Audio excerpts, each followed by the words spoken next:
Guys, I'm about to teach you a super simple strategy that only takes 30 minutes of your day. Like, this strategy just plays out at the start of 9:30, and like most of the time I'm done like after 10 minutes, 30 minutes, like 30 minutes max, okay? So last time I explained my strategy. My whole channel has the same strategy. Okay, last time I explained it. Now this video is super detailed. Okay, so I told you to mark out the recent 5 minutes highs and lows, but sometimes these highs and low will get broken through, and you will think that this is not a liquidity sweep, right?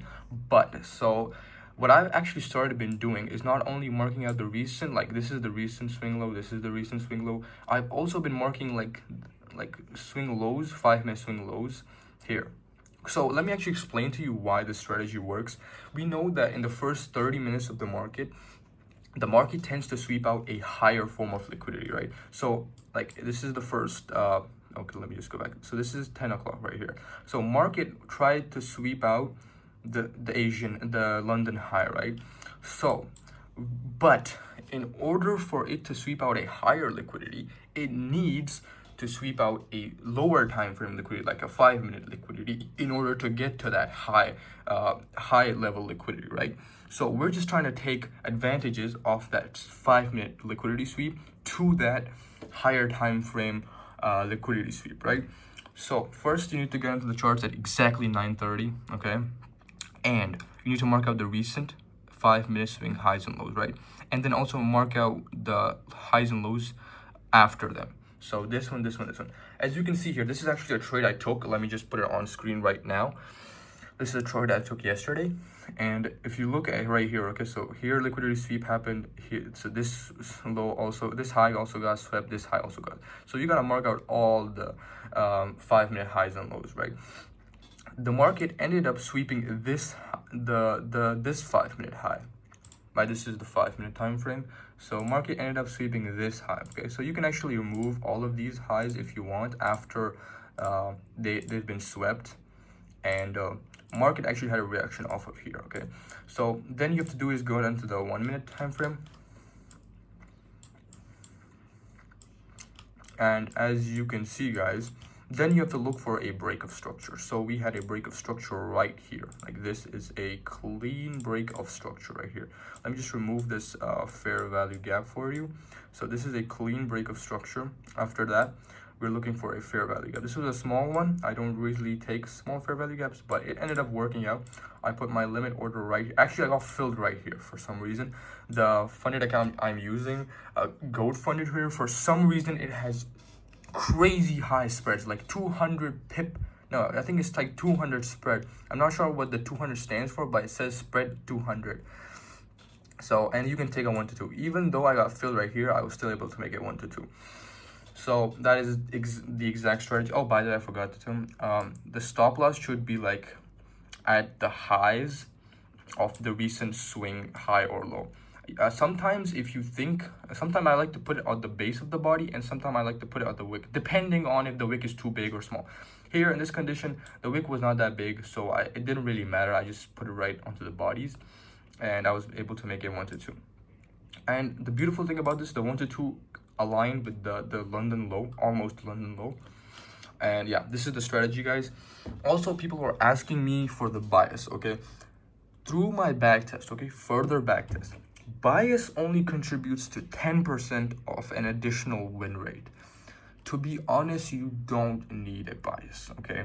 I said in the last video, bias will increase the win rate, but to be honest, I want to keep this strategy dead simple, okay?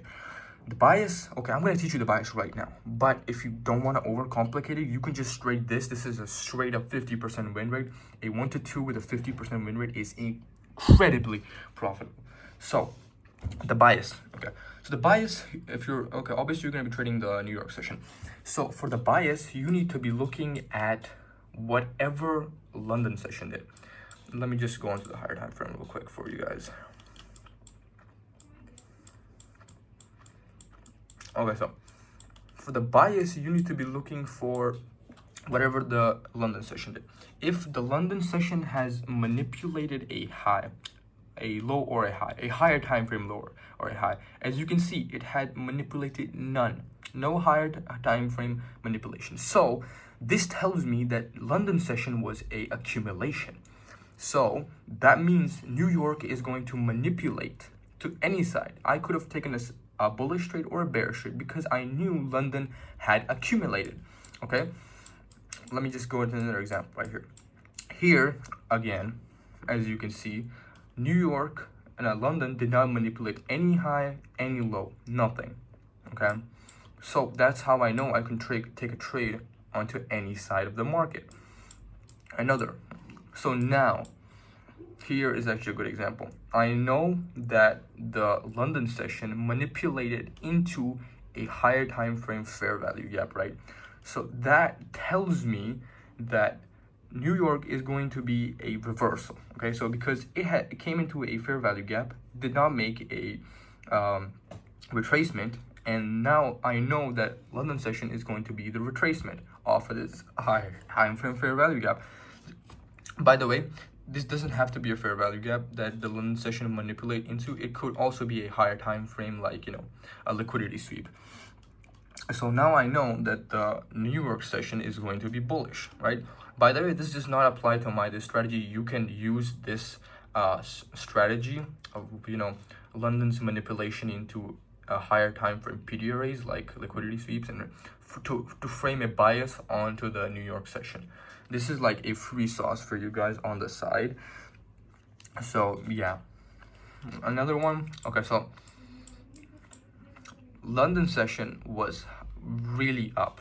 Okay, London session extended a lot. So this tells me it had gone into a higher time frame PDRA. And now I know London session is going to be a reversal of that. Okay, guys, this goes on and on, to be honest. For some reason, yeah, I took a trade off of this. So I knew that London session was extended and it had manipulated this extreme high. So I know New York session is going to be a reversal of that. And it was, as you can see, I actually took this trade. Another example, guys. Yeah, again, so London session accumulated. It didn't manipulate the Asian low. So that's why I actually did took a bullish trade. But to be honest, you can actually take this both sides because I consider this a accumulation. And as you can see, after it went up, manipulated the London high, and it reversed. So, but you could have taken a bullish trade because of the fact that Asia low got manipulated, and that is a higher time frame PGRA, and this was a bullish trade. Another one. This is straight up accumulation. So you know, New York is going to manipulate the low of London and go up, and it did that. But to be honest, guys, don't overcomplicate this strategy, guys. Only the bias will only increase your win rate to like a 60%. Other than that, this is a 50% win rate strategy. You just don't overcomplicate it. Use it as exactly as I said.